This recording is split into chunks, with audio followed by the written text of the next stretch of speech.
सोचिए, साल 1939। दुनिया खामोश थी, लेकिन उस खामोशी के पीछे एक आग छिपी हुई थी जो पूरी इंसानियत को जला देने वाली थी। ये सिर्फ मुल्कों की जंग नहीं, ये जंग ताकत और लालच की थी। ये जंग नफरत और इंसानियत की ज़मीर की थी। पहली आलमी जंग के जख्म अभी ताज़ा थे, और जर्मनी के अंदर गुस्से और मायूसी का ऐसा माहौल था जो आने वाली तबाही की बुनियाद बन रहा था। 1918 में खत्म होने वाली पहली जंग के बाद जर्मनी को वर्साई माहदे के जरिए जलील किया गया। उसकी मईशत तबाह हो गई। लोग भूख और बेरोजगारी के शिकार हो गए। हर शहर और हर गांव में लोग जिंदगी के लिए जदोजहद कर रहे थे। ऐसे अंधेरों में एक शख्स अभर कर सामने आया। Adolf Hitler. हिटलर ने आवाम को बताया कि उनकी तबाही का जिम्मेदार कोई और नहीं, बल्कि यहूदी और बिरोनी ताकतें हैं। नाजी पार्टी के जरिए उसने लोगों के जज्बात को भड़काया, झूठी उम्मीदें दी और कहा कि जर्मनी दोबारा अजीम बन सकता है। 1933 तक हिटलर जर्मनी का चांसलर बन गया और आहिस्ता आहिस्ता जमहूरियत को खत्म करके खुद को मुतलक लानान लीडर बना लिया। उसकी तकरीरों में गुस्से और जज्बे का ऐसा इम्तिजाज था कि हर शख्स उसकी बातों से मुतासिर हुआ। हर रैली, हर परेड और हर नाजी अलामत आवाम के जहन पर एक नई नफसियाती गिरफ्त कायम कर रही थी। नाजी नजरिया सिर्फ ताकत के लिए नहीं था, बल्कि ये नस्ली बढ़तरी पर मबनी था। आर्यन नस्ल को बेहतरीन और बाकी सबको कमतर समझा गया। यहूदी, रोमी और माजूर अफराद के लिए जर्मनी एक कैद खाना बन चुका था। हिटलर का ख्वाब सिर्फ जर्मनी तक महदूद नहीं था। उसका मकसद था जिंदगी की जगह लेबन्सराउम, ज्यादा जमीन, ज्यादा ताकत और पूरे यूरोप पर कब्जा।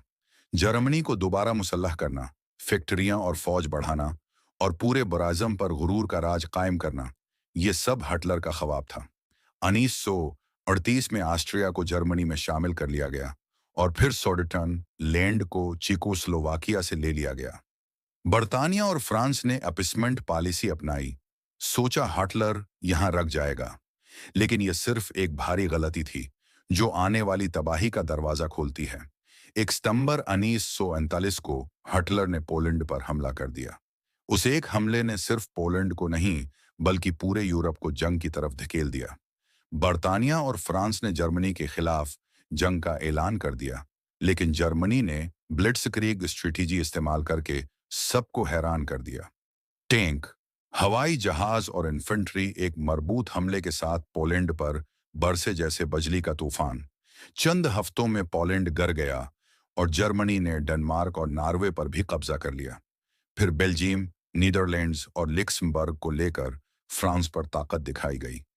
पीरिस गर गया और पूरे मुल्क पर नाजी हुकूमत थोप दी गई, लेकिन बर्तानिया ने हिम्मत नहीं हारी। लंदन पर लगातार बमबारी हुई, शहर जल रहे थे, लोग डर और भूख से लड़ रहे थे। विंस्टन चर्चिल ने आवाम में उम्मीद जगाई, we shawl never surrender.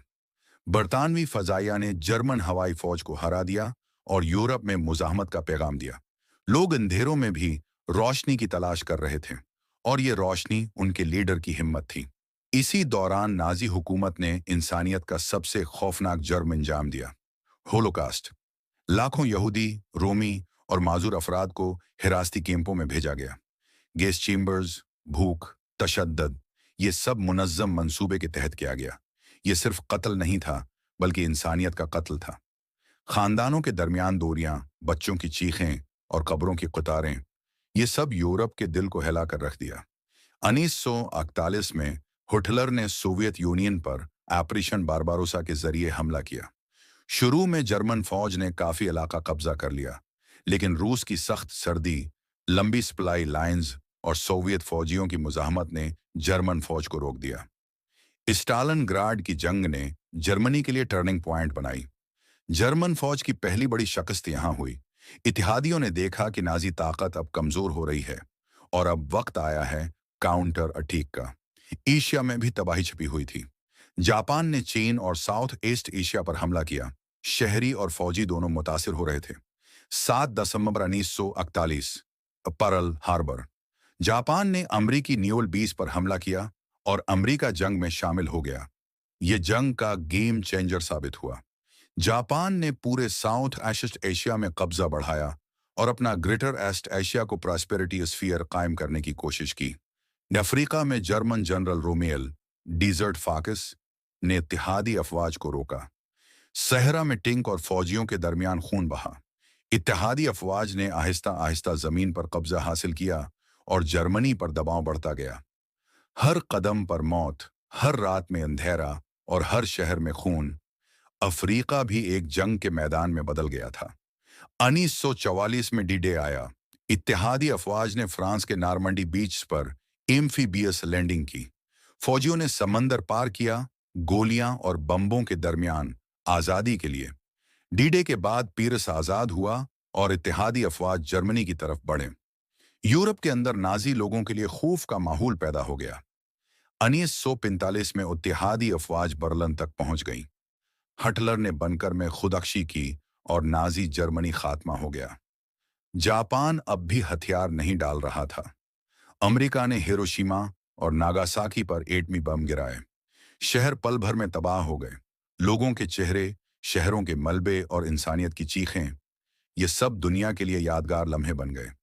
Japan مجبور ہو گیا اور دوسری عالمی جنگ کا آخرکار خاتمہ ہوا۔ دوسری عالمی جنگ میں کروڑوں لوگ مارے گئے، شہر مٹی میں مل گئے اور دنیا ہمیشہ کے لیے بدل گئی۔ پورا یورپ، ایشیا اور افریقہ تباہی کے مناظر دیکھ رہا تھا۔ جنگ کے بعد اقوام متحدہ قائم ہوئی اور سرد جنگ کا آغاز ہوا۔ یہ جنگ ہمیں یہ سبق دیتی ہے کہ جب طاقت، نفرت اور غرور انسانیت پر حاوی ہو جائے تو انجام صرف تباہی ہوتا ہے۔ ایمن کی قیمت ہمیشہ جنگ سے کہیں